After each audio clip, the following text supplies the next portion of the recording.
रघुपति राघव राजा राम पतित पावन सीताराम। रघुपति राघव रघुपति राघव राजा राम पतित पावन सीताराम। रघुपति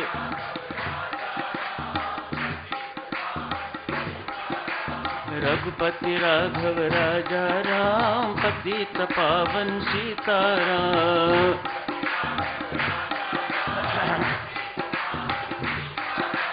रघुपति राघव राजा राम पतित पावन सीताराम। रघुपति राघव रघुपति राघव राजा राम पतित पावन सीताराम।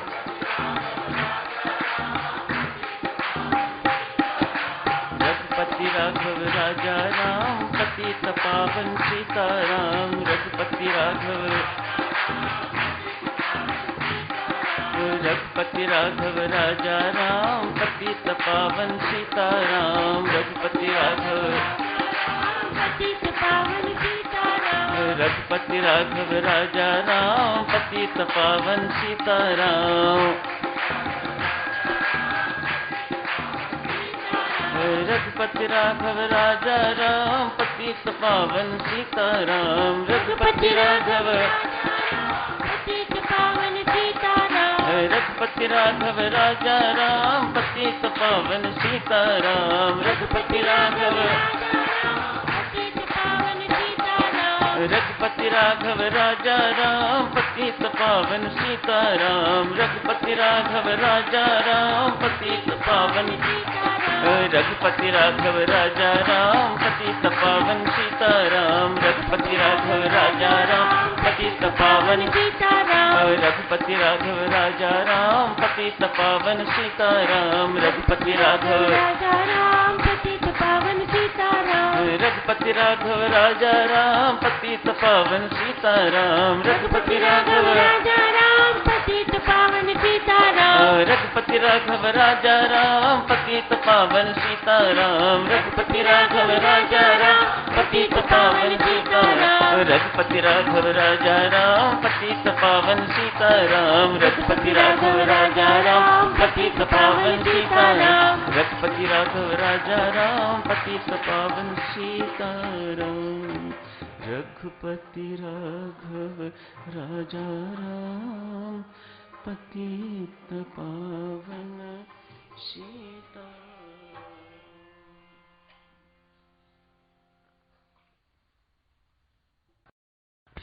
कोटि प्रणाम है मेरी माता सज्जनों, आप सबके श्री चरणों में। किस किस प्रकार से आप जी ने स्नेह व्यक्त किया है, काश मेरी तरफ से भी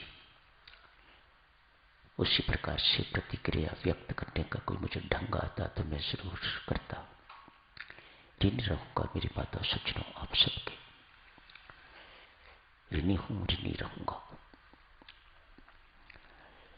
जिन साधकों ने कार्ड्स भेजे हैं, फोन पर संदेश दिया है, किसी भी प्रकार से अपने स्नेह को व्यक्त किया है, मैं उन सबके श्री चरणों पर अपने मस्तक को रख के प्रणाम अर्ज करता हूं। मेरा स्वीकार करें। जिन्होंने पता लिखा हुआ था उनको तो उत्तर मिल जाएंगे, लिख दिए हुए हैं। जिन्होंने एड्रेस नहीं लिखे उनको अभी बहुत बहुत धन्यवाद अर्ज करता हूं। मेहरबानी करके स्वीकार करें। ऐसा लगता है हर साधक ने कुछ न कुछ मुझे गरीब के लिए किया है। आपको लगता है मेरे ऊपर बहुत तरस आता है, अतएव किसी न किसी प्रकार से जैसी भी आप अपनी समझ के अनुसार मेरी सहायता करने की योग्यता रखते हैं, आपने की है। कल एक पत्र था, उसमें लिखा हुआ था, मैंने तेरे सुख स्वास्थ्य के लिए, तेरे दीर्घ आयु के लिए 21 सुखमनी साहब के पाठ किए हैं। ये तो एक उदाहरण आपकी सेवा में रखी है। साधकों ने जाप किया है, रामायण जी का पाठ किया है, कोई 21 घंटे बैठे हैं, कोई 20 घंटे बैठे हैं। यही सोच के बैठे हैं कि ये उसके लिए किया जा रहा है। मैं कैसे भूलूंगा आपके इस स्नेह को और कैसे ये ऋण चुकाऊंगा। लगता है सदा ऋणी ही रहूंगा। बहुत सुंदर ढंग से आप चीजों को बनाते हो साधक जनों। देख के बड़ी प्रसन्नता होती है और लोग भी देखते हैं तो चकित होते हैं कि क्या वास्तव में ऐसा होता है। किसी प्रकार का कोई आडंबर नहीं है, यथार्थता है। You really mean it. ये सब देख के बहुत अच्छा लगता है, बहुत सुंदर। मैंने दीक्षा ली ही थी, हिसार में था। 1.5 महीने के बाद महाराज श्री का, श्री प्रेम जी महाराज का जन्म दिवस था। उस वक्त मैं हिसार में था। अनाउंसमेंट हुई कि 2 अक्टूबर को प्रेम जी महाराज का जन्म दिवस है। उस दिन हम सब साधक 10-12 होते थे। हम सब साधक उनके सुख स्वास्थ्य के लिए, उनकी दीर्घायु के लिए, उनके सुस्वास्थ्य के लिए जाप करते हैं। तू भी कर, मुझे कहा। मुझे माला फेरनी नहीं आती थी। माला तो मिली हुई थी लेकिन कभी फेरी नहीं थी, फेरनी भी नहीं आती थी। उन्होंने कहा कि गिनती का जाप करना है और उसके बाद जितना जितना कोई जाप करता है हम नोट करके तो महाराज को लिख के भेज देते हैं। मैंने जिंदगी में ऐसी बात पहली बार सुनी थी कि ऐसा करना है। छुट्टी का दिन था। मुझे माला घुमानी नहीं आती थी, कैसे फेरनी है। एक मन के पर कितनी बार राम। तो यहाँ दिल्ली आया तो उसके बाद महाराज से पूछा कि माला कैसे फेरनी चाहिए, तो उन्होंने सिखाई थी, उन्होंने बताया था। अपनी माला भी दी थी और साथ ही बताया था कि स्वामी जी महाराज ऐसे किया करते थे, मैं भी ऐसे करता हूँ। मेरे पूछने पर उन्होंने कहा कि स्वामी जी महाराज ऐसे किया करते, तो मैंने कहा आप कैसे करते हैं, तो उन्होंने कहा कि मैं भी ऐसे ही करता हूँ। तो लेबोरेटरी में काम करता था, तो वहां पर ब्लड सेल्स काउंट करने के लिए काउंटर होता है, ऐसे टिक टिक करते जाते हैं। वो मैं लेबोरेटरी से ले आया। छुट्टी का दिन था उस दिन। एक राम बोलता और एक टिक मार देता, एक राम बोलता और एक टिक मार देता। दिन भर जाप करना था। उन्होंने कहा हुआ था कि हम 2 अक्टूबर को जाप करते हैं। लिस्ट भेजनी थी। सब लोगों ने बताया कि इतना जाप किया है, इतना जाप किया है। कोई 50,000 से नीचे था ही नहीं। इसने कहा 1 लाख किया है। लिखवाते जाते थे नाम और जितना जाप किया है। चिट्ठी यहाँ दिल्ली आनी थी महाराज के पास। मेरे से भी पूछा गया कि तूने कितना किया है, तो मुझे कोई ऐसी कोई लाज शर्म वाली कोई बात थी नहीं। जितना हुआ सो हुआ। मुझे पता नहीं था कि ज्यादा करना होता है, बहुत करना होता है, इसका कोई अर्थ होता है। तो मैंने लिखवाया, मैंने 1000 किया है। 1000 हंसे हुए सब इसको सुन के। पर एक आंटी थी, बहुत अच्छी थी, उनने 1000 मेरा जाप लिख लिया। सो ये सिस्टम जो आप कर रही हो ये कोई नया नहीं है। उस वक्त भी ऐसा होता था। ये आज से कोई 40-45 वर्ष पहले की बात है। बहुत अच्छा लगेगा। वो श्री महाराज की बात चल रही है। साधक जनों कुछ और क्या करूंगा कह के आपको दिल्ली आ गया मैं। मेरा पहला जन्मदिवस था। महाराज को पता नहीं कहां से पता चल गया कि मेरा जन्मदिवस है। मैंने कभी जन्मदिवस न मनाया न जाना। जिंदगी गरीब बन के व्यतीत हुई, सो इन चीजों का मुझे पता ही नहीं था। गरीब था नहीं, लेकिन अच्छा लगता था गरीब बन के रहना, सो गरीब बन के ही जिंदगी व्यतीत की। किसी जगह पर अगर किसी का पुराना रिकॉर्ड हो पड़ा हुआ किसी कॉलेज का, तो उसमें लिखा मिलेगा पुअर स्टूडेंट, गरीब बच्चे जिनको लोग कोई जुराबें, कोई स्वेटर इत्यादि दान देते हैं, किताबें इत्यादि दान देते हैं। ऐसी लिस्ट में मेरा नाम होता था। यहां आया 15 मार्च, उस दिन शनिवार था। महाराज इसी कमरे में होते थे, ये उनका कमरा था। यहां से बाहर निकले तो मैं बाहर ही खड़ा होता था, तो मुझे इशारा किया। इशारा करके तो कहते हैं कि इंग्लिश में बोला हैप्पी बर्थडे, और मेरे हाथ में एक लाल रंग की बुशर्ट पकड़ा दी। मैंने कभी ऐसी जिंदगी में कपड़े पहने नहीं।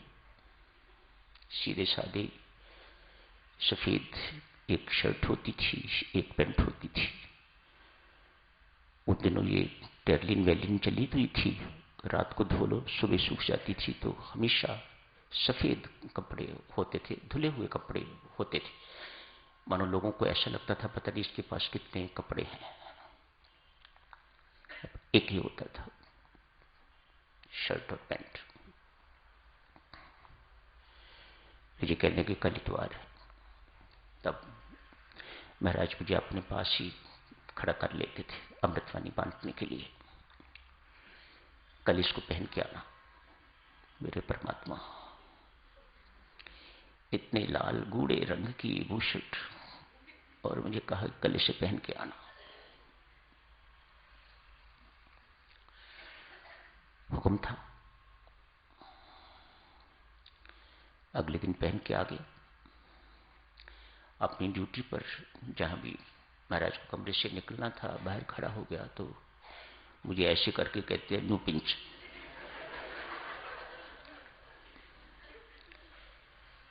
सच में मैंने पहले की कभी चीजें देखी नहीं थी, मुझे पता नहीं था ये क्या होता है, क्या हिसाब किताब होता है। ऐसे मारा, ऐसे करके न्यू पिंच। अब मुझे पता नहीं था इसका क्या जवाब देना है, क्या नहीं जवाब देना है। चल, अपने पास ही जैसे खड़े करते थे कर लिया।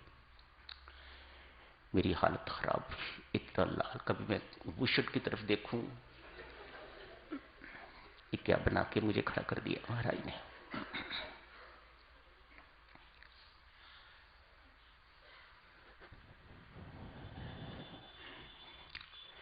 गुरुजनों का स्नेह देखने को देवी और सज्जनों, बेशक शारीरिक लगे, लेकिन ये शारीरिक होता नहीं। आत्मिक संबंध और आत्मिक ही स्नेह होता है। ये भीतरी बात होती है, एक अद्भुत सा खिंचाव होता है जिसको आदमी एक्सप्लेन नहीं कर सकता कि ये क्या है। जिसको ये रोग लगा हो वही जाने।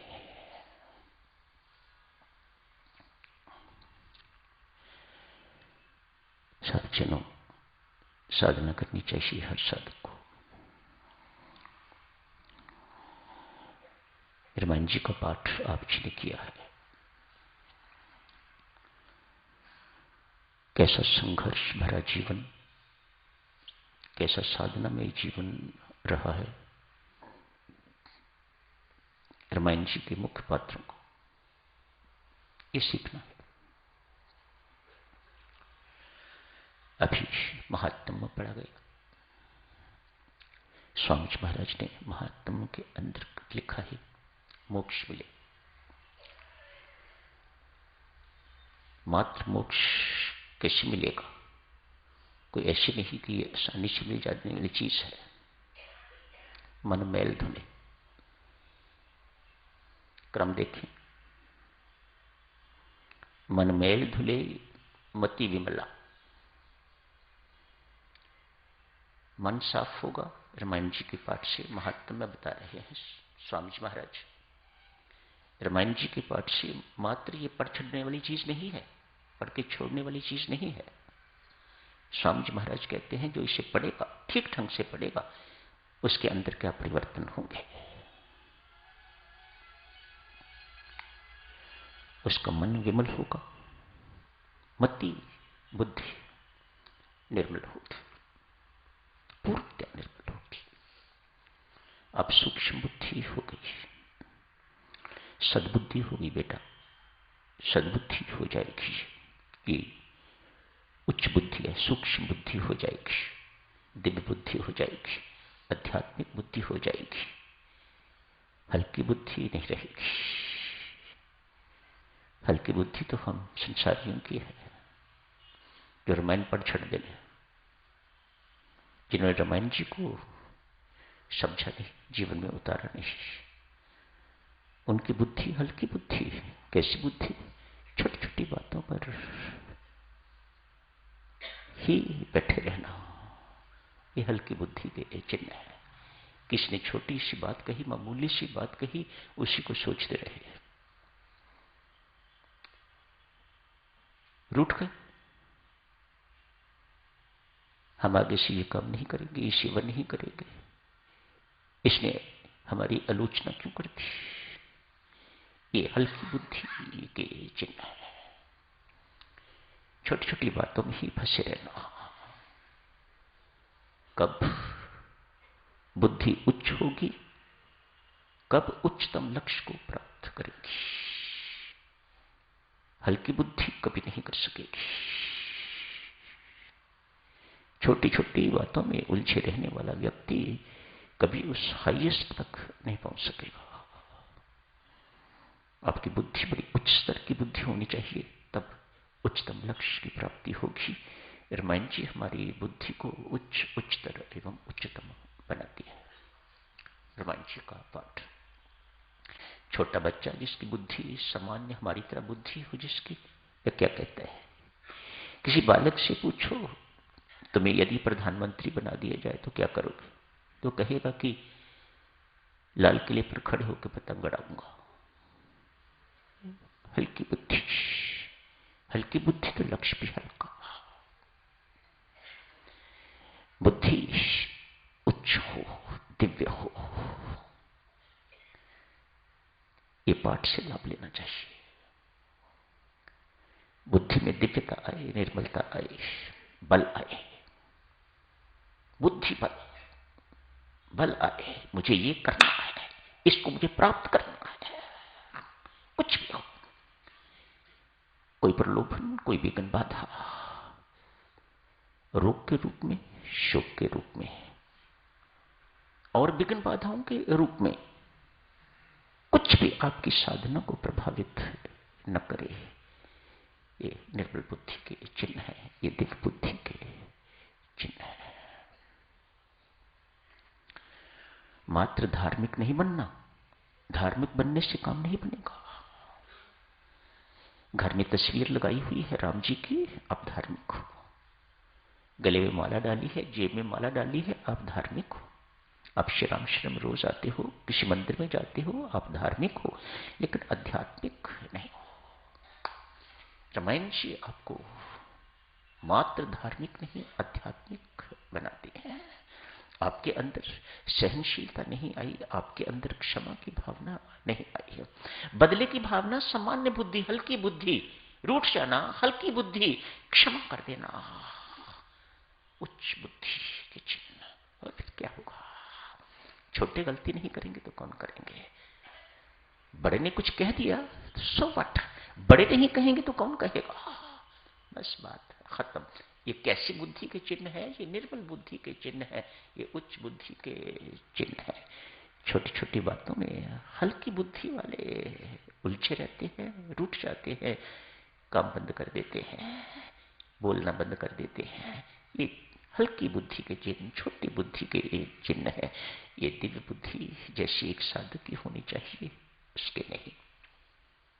रामायण जी का पाठ मेरी माता सज्जन आज तो खत्म कर लिया आपने, आगे करो इस दृष्टि से करना कि हमें अपनी बुद्धि को आलोकित करना है, प्रकाशित करना है।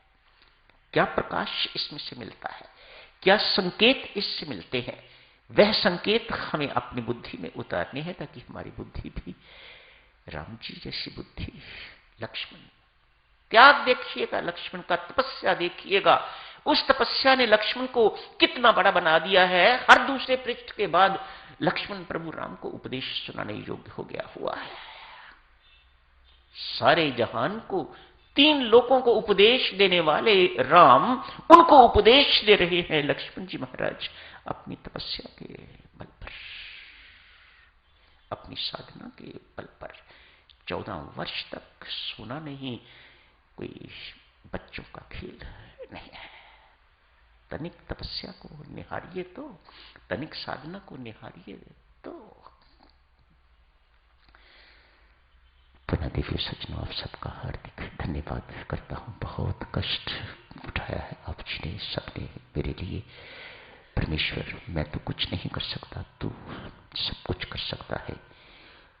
जिस किसी ने भी थोड़ा भी कष्ट मेरे लिए उठाया है परमात्मा, उनके इस कष्ट को तपस्या स्वीकार करना, तपस्या में परिवर्तित कर दे। जो इसके बदले में देना चाहते हो, देने में राम कंजूसी न करना, खूब देना इनको।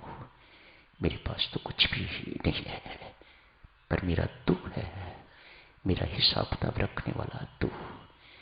मैं तो लेने वाला ही हूं, मुझे देना आता नहीं, पर तेरे पास तो बहुत कुछ है। तू इन्हें सबको माला माल कर दे जिनने मुझे थोड़ा भी किसी भी प्रकार का स्नेह दिया है। हार्दिक धन्यवाद दिव्य सज्जनों, बहुत कृपा करी है आपने मेरे ऊपर, मैं आभारी रहूंगा। धन्यवाद।